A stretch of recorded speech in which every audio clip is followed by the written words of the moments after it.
Aujourd'hui, Flora Mikula traverse la Méditerranée et nous propose un couscous. Sa version est très raffinée. Elle associe pour ce plat revisité le Saint-Pierre, le quinoa et des légumes anciens comme le panais, l'écrone ou la racine de persil.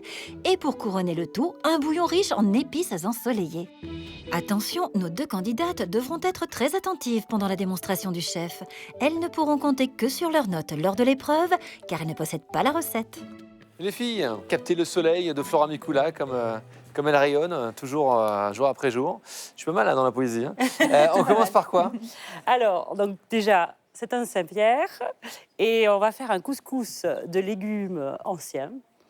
Alors moi j'ai Et une on va question faire un particulière. Le Saint-Pierre, parce que je t'ai entendu dire et ça m'a intrigué. Pourquoi le nom du Saint-Pierre? Alors Saint-Pierre, parce qu'on dit que Saint-Pierre a mis son pouce, son index, et l'a sorti de la mer, comme ça, D'accord, sur les deux taches. Voilà, pourquoi le Saint-Pierre. d'accord. Donc c'est un poisson de Méditerranée, poisson de roche. Moi j'adore ce poisson, c'est un poisson qui a une chair très ferme. Par contre, il faut respecter la cuisson. Rosé, D'accord. et c'est une chair très délicate. Travailler Saint-Pierre, pour moi, c'est une nouveauté. Je ne l'ai jamais fait. Mais cela dit, bon, c'est un poisson, hein, ça reste un poisson, donc ça ne devrait pas présenter trop de difficultés. Le poisson, je cuisine de temps en temps, mais le Saint-Pierre, c'est vrai que j'en mange au restaurant, j'en avais déjà mangé, mais jamais cuisiné. Tous ces poissons de roche ont beaucoup de goût, ils sont très iodés, donc on va utiliser les arêtes. Et on va faire ce qu'on appelle un fumet de poisson, mais qui va se transformer un peu en bouillon couscous. Donc, on va mettre à chauffer un peu d'huile d'olive. Alors, c'est impressionnant comme ça, mais ça coupe moins qu'un couteau. Ce qu'on veut, c'est voilà, couper les arêtes. Alors, vous mettez pas les doigts, hein. Ça tient tout seul. Voilà. Donc là t'attends de recevoir ta fiche d'impôt et le lendemain tu fais ça? Tu fais ça, ça te détend. Alors la chef commence à couper le Saint-Pierre, et là, d'emblée, dans ma tête, je me dis, s'il n'y a rien de plus compliqué après, je crois que je vais buzzer sur le charcutage du Saint-Pierre. Le fumé, je le fais moi-même aussi quand je fais mes risottos. Je me dis qu'il n'y a rien de compliqué. Donc on va bien les faire revenir. Ce qu'on veut là, c'est que ça, en fait, on fait tout revenir comme ça pour que ça va dégager le plus de saveur. Alors là, vous avez beaucoup de légumes, il ne faut pas se tromper. Vous avez une partie des légumes là, ce qui vont servir à faire le fumé. D'accord. Et là, vous avez tous les légumes anciens, donc le panais, la racine de persil, une racine de cerfeuil, et ça, c'est un navet boule d'or. Voilà. D'accord. Et je vous ai rajouté des crônes. Ça fait un peu chenille. Et là, c'est une betterave fuchsia. Ok. Donc, dans les betteraves, on connaît la betterave rouge, mais il existe la jaune, la blanche et la fuchsia. Et la bonne nouvelle, c'est qu'il faut tout couper en brunoise très fine. C'est impeccable. Ça, c'était donc un potimarron. C'est pareil, dans les courges, il y en a toutes sortes. Et ça, c'est l'ingrédient indispensable dans le couscous, des cardons. Ça pique un peu, c'est un peu pénible, alors ça fait des grandes branches comme ça, et c'est dans la famille des artichauts. D'accord. Le cardon. Alors, on va tailler les légumes pour mettre avec les arêtes. Alors ça se taille grossièrement parce que c'est ce qui va servir à faire le bouillon, et après on va le filtrer. Dans la préparation pour son bouillon, le chef va également ajouter 2 gousses d'ail coupées en morceaux, une branche de céleri elle aussi détaillée grossièrement, tout comme la demi-carotte et une tomate.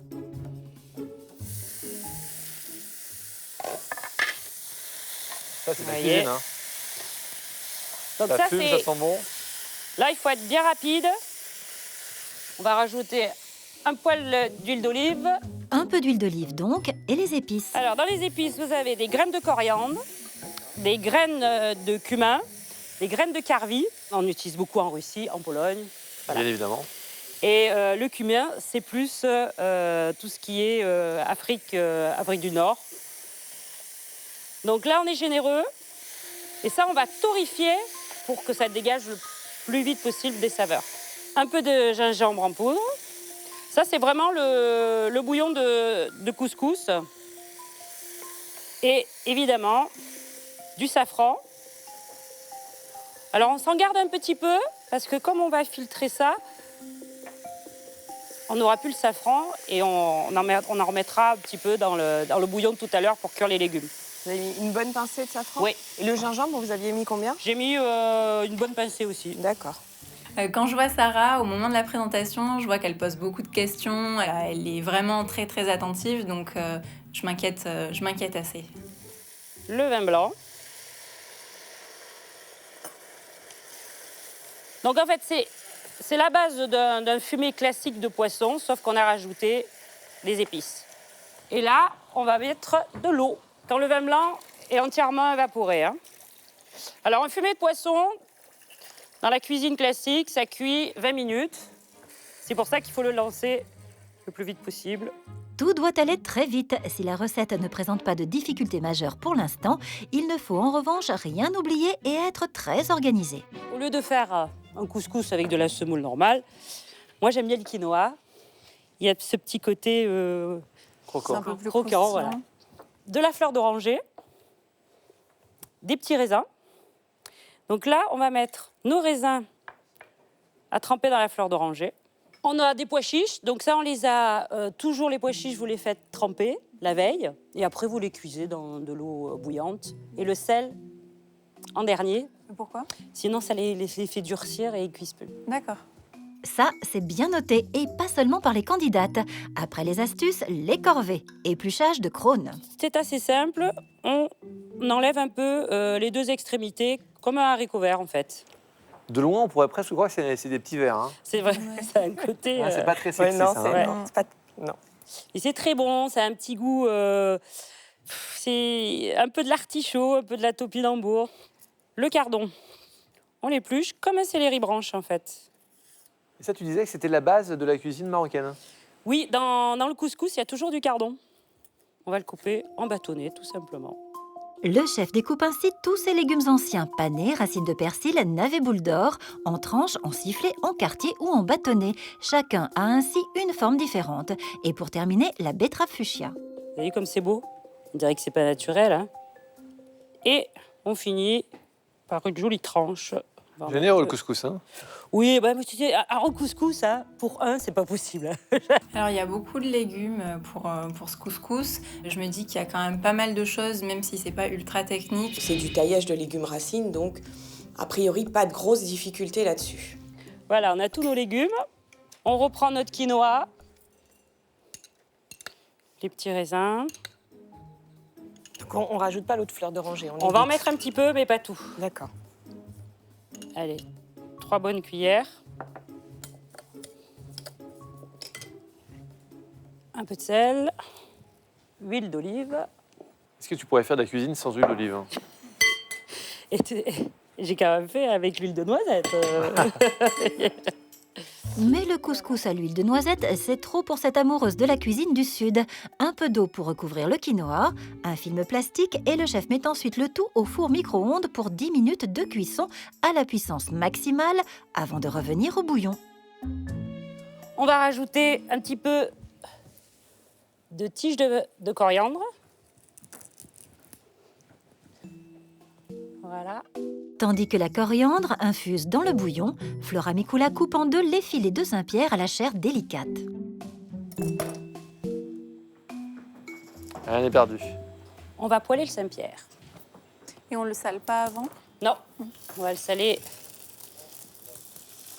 On met sur le côté côté foncé. peau. Côté peau. Toujours D'accord. côté peau, ouais, poisson. Alors on va cuire ce qu'on appelle à l'unilatéral. C'est-à-dire, vous le laissez comme ça D'accord. et on va le mettre au four.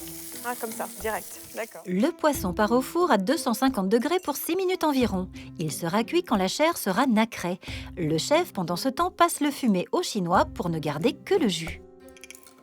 C'est bon, vous suivez là? Oui, ça Oui. va. Et alors là, on écrase bien pour avoir un maximum de saveur. On va se mettre sur le feu pour gagner du temps. On remet à fond. Donc c'est là où on développe beaucoup de saveurs, hein. Bien, Ouais. bien foulé. Là, on va remettre le reste de safran. Ensuite, Flora Mikula fait cuire le potimarron, le panais, les racines de cerfeuil et de persil et le navet boule d'or dans le bouillon. Là, je vais rajouter les betteraves. On va se préparer un peu de coriandre. Ça va les filles, pas trop stressées. Moi j'ai perdu le fil. Hein. Oui. Je sais plus quel jour on est déjà. donc, ouais. ouais. Oh Je non, voudrais il pas être à votre y place. avait le bouillon, les légumes. Bah, je me dis, bah, si lui dit ça, c'est que ça va être compliqué à gérer au moins au niveau du temps. Et je me dis qu'il va falloir que je n'oublie pas de regarder régulièrement le chronomètre. L'inquiétude de Sandra est justifiée.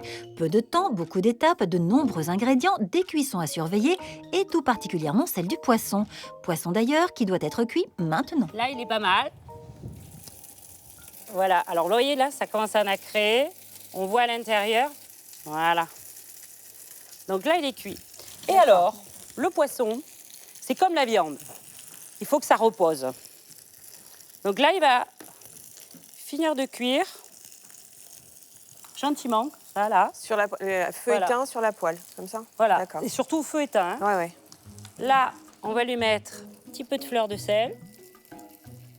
Et puis, Ah bah oui, là, quand même, quand même. on va l'arroser un peu d'huile d'olive. Pour qu'il reste chaud, on le couvre.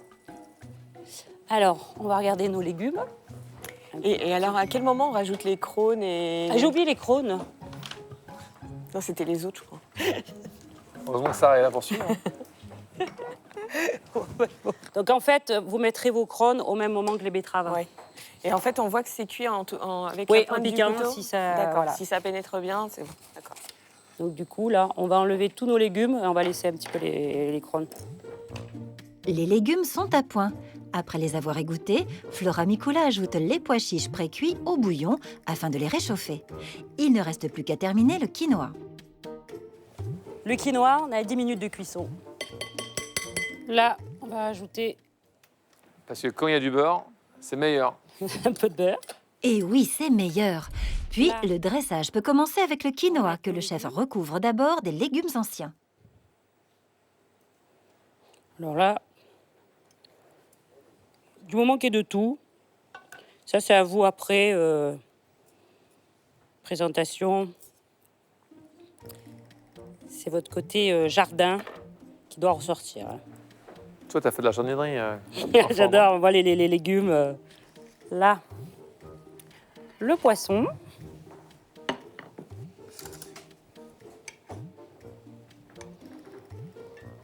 Vous voyez, là, il est joli.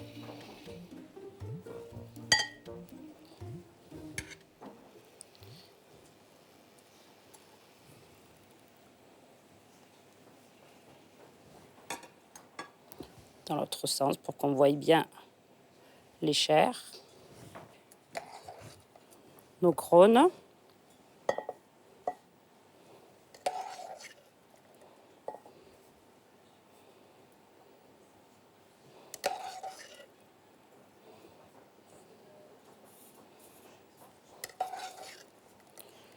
Les pois chiches un peu partout.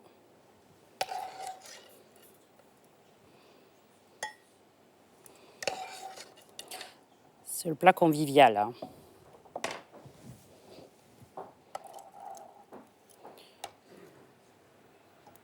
Ouh là là. Ça, c'est... Il y a des saveurs vraiment dingos. Hein. Voilà. Donc c'est un couscous, donc on met du bouillon. Voilà. Vos petites feuilles de coriandre. Ça sent très très bon, Flora. C'est couscous bouillabaisse, quoi. C'est un couscous bouillabaisse. Et là, bah oui. et- Sinon, c'est pas du Flora, c'est ça. pas du La Flora. signature. Et on arrose avec l'huile Mortel. d'olive. Voilà. Superbe plat. Voilà. Petite touche de fleur de sel. Bon, c'est C'est splendide. Oh, facile, Bravo. les filles. À la fin de la démonstration, ce qui m'inquiète, c'est vraiment le temps. On n'a quand même que 30 minutes, donc ça va être difficile à gérer. Techniquement, j'ai pas trouvé qu'il y avait de grosses difficultés. Moi, j'avais une pleure bleue de la mandoline, il n'y a pas eu de mandoline. À part le coup du hachoir qui m'inquiète un petit peu, le reste, je trouve que c'est pas d'une très grande technicité. Parfait. Et sinon, les filles, vous faites comme moi, vous allez sur France2.fr pour récupérer la recette dans la rubrique Dans la peau d'un chef. Bon, ben, tout est dit. À vous de jouer.